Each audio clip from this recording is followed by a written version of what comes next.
Yigal Palmore, bonjour. Bonjour Eva. Vous êtes ancien diplomate et directeur de la communication à l'international pour l'agence juive. Merci d'être avec nous aujourd'hui sur Radio J. Depuis le 7 octobre et ces massacres antisémites du Hamas, une vague d'antisémitisme a aussi déferlé sur l'Europe et les États-Unis. Elle est indissociable désormais de la haine d'Israël. À l'approche des élections européennes, le jeu politique semble se jouer à front renversé. Car c'est chez les jeunes, aux États-Unis et aussi trop souvent à gauche, que s'inscrit ce qui dépasse de loin le cadre d'une compassion à géométrie variable et qui s'inscrit bien trop souvent au détriment d'Israël et les Juifs. Comment l'expliquez-vous ? Eh bien, il n'y a pas d'explication qui couvre tous les cas de figure dans tout le pays. C'est différent selon la société, la culture des États-Unis, de la France, de la Grande-Bretagne, du Brésil. C'est très différent partout. Mais je dirais que globalement, c'est explicable d'abord par le rôle prépondérant des réseaux sociaux dans le niveau d'information des jeunes. De plus en plus de jeunes abandonnent complètement les médias traditionnels, télévision, radio, journaux écrits pour s'informer et s'informent par TikTok, par Instagram, par Twitter. Même les jeunes les plus éduqués, avec des diplômes universitaires. Je ne parle pas des couches populaires, au contraire. Et donc, comme l'information passe par les réseaux sociaux, elle est par définition déformée, elle est superficielle, c'est le moins qu'on puisse dire, elle est tendancieuse, elle est extrêmement partielle, et on ne peut pas s'attendre à d'autres réactions que quand ce qui entre dans les canaux d'information et ce genre de matériel totalement trituré et retravaillé. Donc ça, c'est une chose. La deuxième chose, c'est évidemment l'idéologie aujourd'hui qu'on appelle aux États-Unis l'intersectionnalité. Excusez-moi du terme un peu académique, mais ça reflète une véritable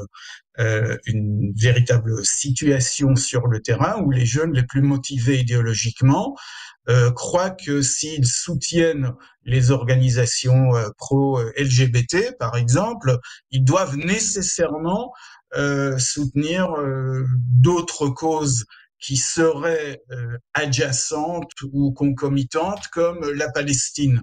C'est un package deal, c'est un forfait.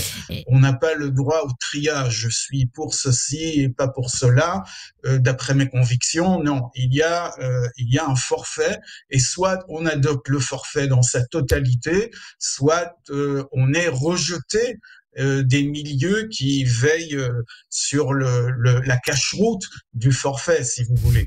Yigal Palmore, en tant que directeur de la communication pour l'agence juive au niveau international, vous êtes, si j'ose dire, au cœur du réacteur. Quelles sont les remontées qui vous viennent des communautés juives à travers le monde ? Quand on est en France, par exemple, on s'est dit pendant de nombreuses années que les États-Unis étaient un havre pour les Juifs. On a vu que c'était beaucoup moins le cas. Comment ça se passe globalement aux États-Unis et ailleurs, et quelles remontées vous avez ? Alors, nous avons des communautés qui sont extrêmement préoccupées, extrêmement inquiètes, des communautés, des organisations, des groupes qui nous font remonter des témoignages inquiétants et qui font part de leur inquiétude grandissante, qui nous disent, voilà, il y a eu un sondage, on n'a jamais vu ce genre de chiffres. Quel sondage? Eh bien, sur les opinions à propos d'Israël ou des Juifs, sur les incidents antisémites qui, malgré quelques problèmes de définition d'antisémitisme aux États-Unis, atteignent des niveaux records selon la police et selon le FBI. Donc, ce n'est pas des communautés qui décident d'après le ressenti, ce sont des chiffres qui sont recueillis par des organes de l'État. Il y a tout ça. Et donc, on sent l'inquiétude, le désarroi et le questionnement d'un grand nombre de communautés et d'organisations, de jeunes, de moins jeunes. Et d'un autre côté, quand on va plus loin, on voit que pour beaucoup, c'est quelque chose qu'ils voient, qu'ils lisent, ils en ont entendu parler, mais ça n'affecte pas vraiment leur vie quotidienne. Donc là, il faut quand même faire avec des témoignages qui ne contredisent pas ceux qui sont inquiets, mais qui témoignent d'une réalité beaucoup plus apaisée dans beaucoup de domaines. Il faut savoir faire la part des choses. Il y a une inquiétude grandissante qui est justifiée par des événements, des incidents, des chiffres, une haine que l'on peut vraiment tâter sur les médias, sur les réseaux sociaux surtout. Mais ça ne veut pas dire que la vie quotidienne de tout un chacun est affectée du matin jusqu'au soir.